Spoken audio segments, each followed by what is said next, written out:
Germs, good morning. Welcome dito sa JR Motorworks dito sa shop namin sa Bloodway. May project kami dito ngayong araw.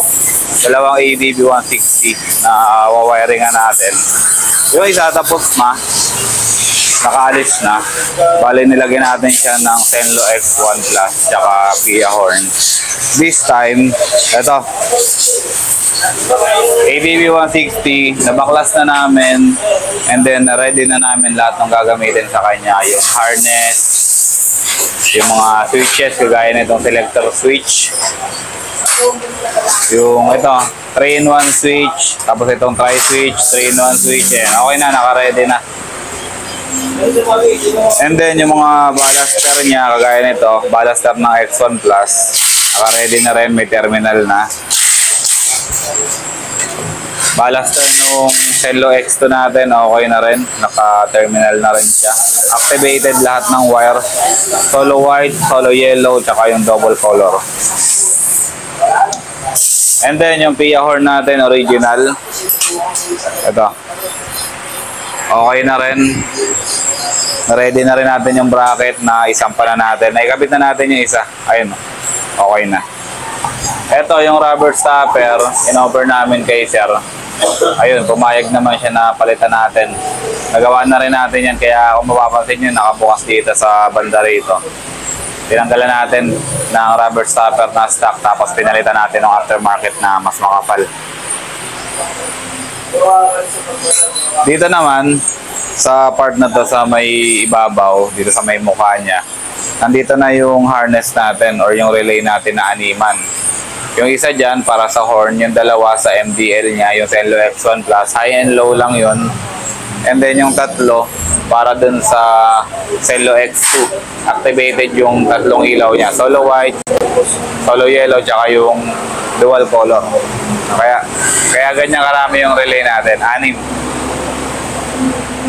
And then yung isang busina, dito siya ipopwesto, dito sa may maluwag na area na to. Antayin lang natin matapos yung ginagawa dito sa likod para malagay na rin natin yan.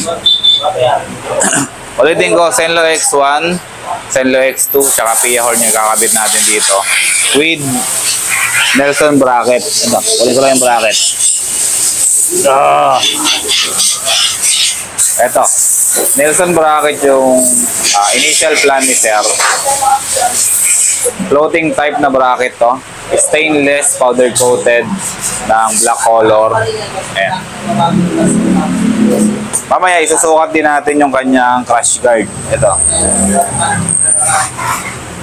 Ito hindi pa naman final to. Half crash guard, red motor shield yung ikakabit natin. Supposedly, kung papayag si Sir or magugustuhan niya yung yung bracket na to or yung crash guard na to. So ayun pa lang yung mga initial na gagawin natin dito.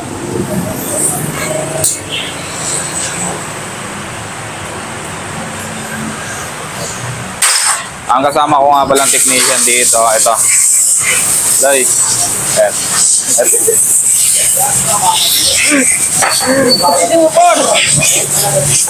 Ayusin ko na. Ang kasama ko nga palang dito, si Loy. Siya yung nag-electrical dito sa shop. Okay na. Okay na. Lagay mo ng terminal yun eh. Wait lang. Nagbibideo pa nga tayo eh. Yung kanina, yung isa ADB 160, natapos namin siya less than 1 hour lang. Pinagtulungan namin ni Loy kasi eto nga, naka-schedule to ngayong alas 9. Medyo nahuli lang ng konti ng dating. Naunahan siya ng isa. Pero, ayun, sabi ko, bilisan na lang natin. Tapusin natin ang maaga. Nakagawa naman namin. Kagandahan kasi dito sa sa wiring natin. Ito, ipapakita ko na. Asan yung isa? Wala ba tayong sample dyan? Eto, kuha tayo. Sample nung apatan. Ito. Yan. Kagandahan kasi dito sa shop, dito sa JR Motorworks, naka-ready na yung harness. Ito, for example, ito yung relay niya, and then yung harness niya, yan, braided type.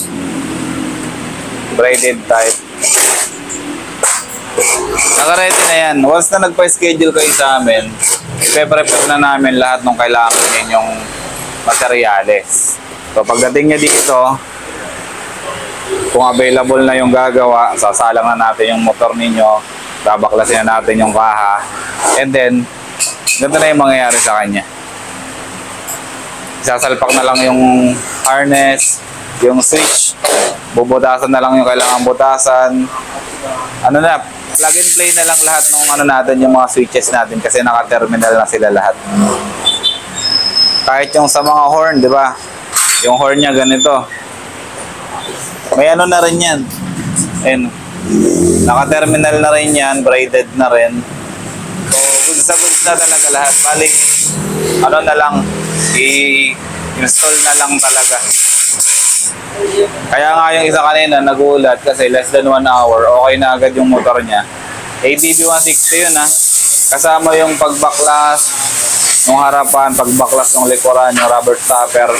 Saka pala, kalimutan ko sabihin, nag-rubber stopper din tayo kanina. Ito, gandang trabaho din. Almost same nito. Mas marami lang tong ilaw.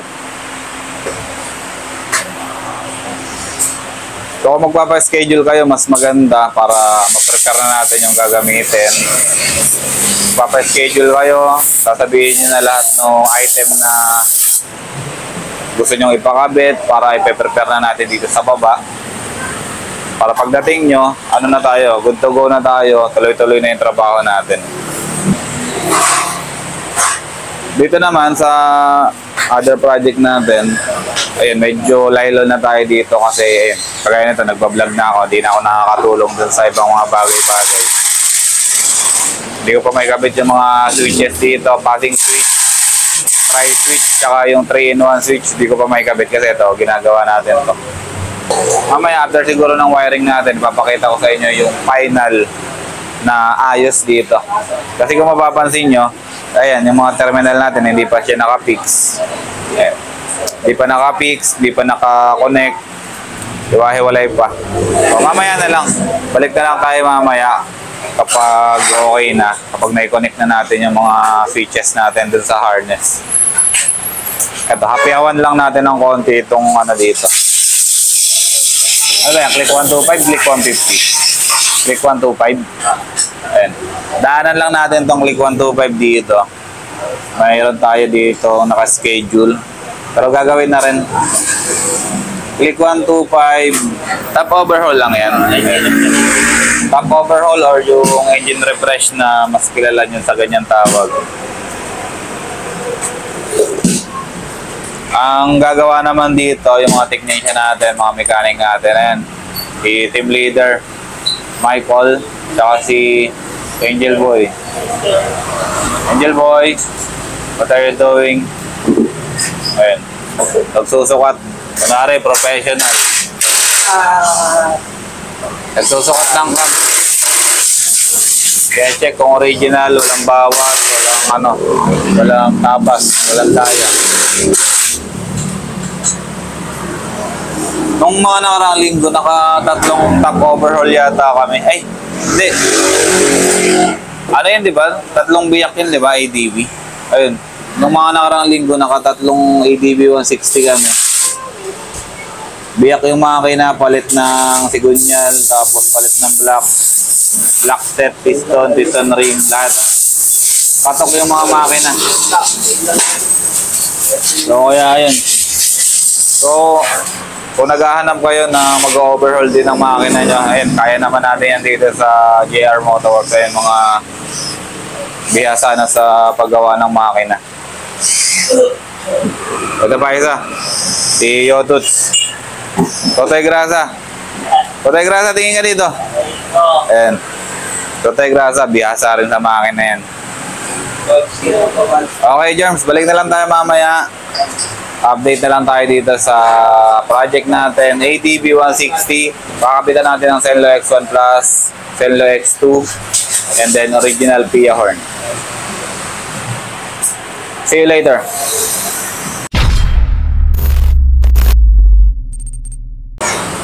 Germs, update tayo dito sa project natin, ADB 160. And welcome ulit dito sa JR Motorworks. Okay na, tapos na yung wiring. And then, ikabit na rin yung mga kahan na iba. Dito na lang tayo sa may ibabaw. Ipapakita ko na lang sa inyo yung wiring na ginawa namin ni Lloyd. Okay, dito muna tayo sa mga switches. Naikabit na yung tri-switch, naikabit na yung passing switch, and then naikabit na rin yung 3-in-1 switch. Ito yung itsura ng 3-in-1 switch. Activated kasi yung tatlong wire nung ilaw, yung extra natin. Yung solo yellow, solo white, solo yellow, and then yung double color. And then ito yung tri-switch.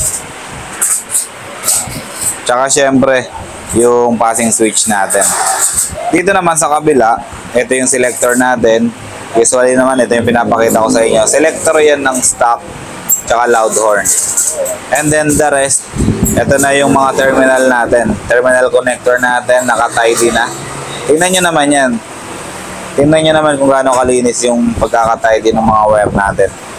Ito, yung terminal nung passing switch natin. Ito yung terminal nung tri-switch natin. And then ito yung terminal nung 3-in-1 switch natin. Dito naman sa side na to, ito yung output ng ating X2. And kung mapapansin nyo, may dilaw, may blue, may green. Ibig sabihin yan yung tatlong wire nung X2 natin. Tapos dito sa ilalim, hindi ko na may papakita sa inyo, nasa ilalim na. Nandyan din yung ballaster nung X1 Plus natin. So nakatago na siya. And then, ito yung busina natin. Yung PIA horn natin, nandito siya. Meron tayong ilalagay dyan na spacer mamaya.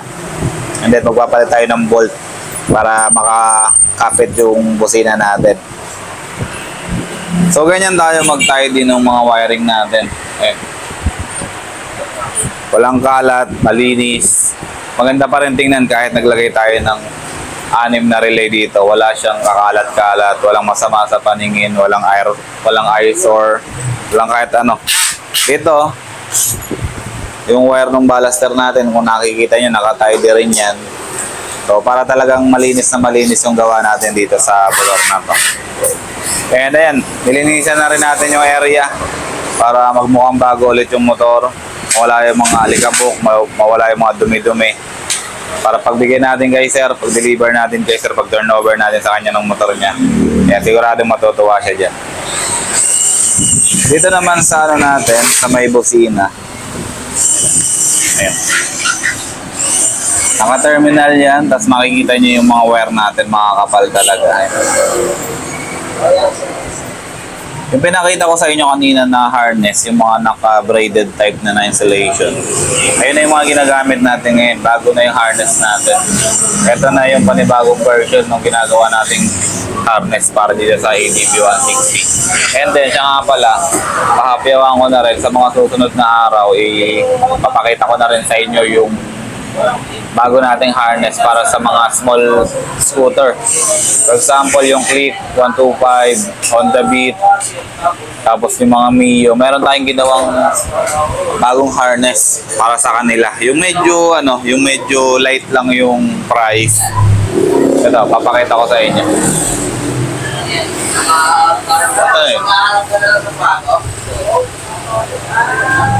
Maganda pa rin naman, naka-tidy pa rin naman.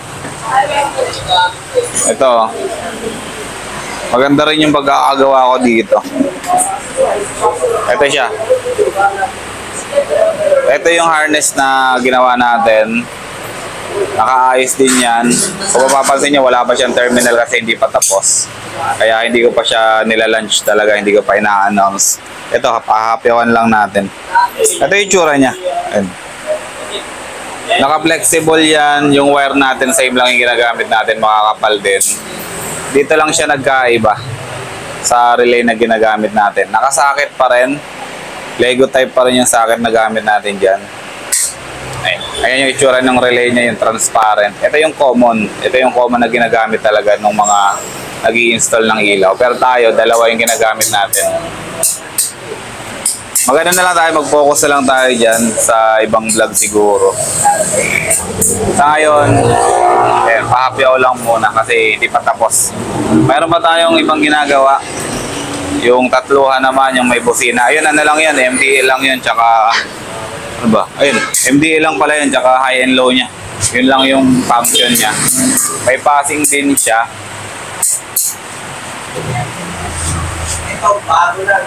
Pero sa gantong motor kasi, gantong karaming relay na kailangan, hindi tayo makakagamit ng ganong kalapad, tsaka ganong kalaking relay.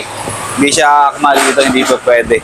Sobrang haba nun kapag pinagdugtong-dugtong natin. Unlike dito sa relay na to, compact, heavy duty, pang matagalan talaga. Yung warranty namin dito sa harness namin 1 year. 1 year warranty yan. And then ulitin ko na lang yung sa mga Zenlo products natin, 1 year warranty din yun. Okay, so sa mga gusto magpakabit dyan, punta lang kayo dito sa JR Motorworks para masikaso namin yung motor ninyo.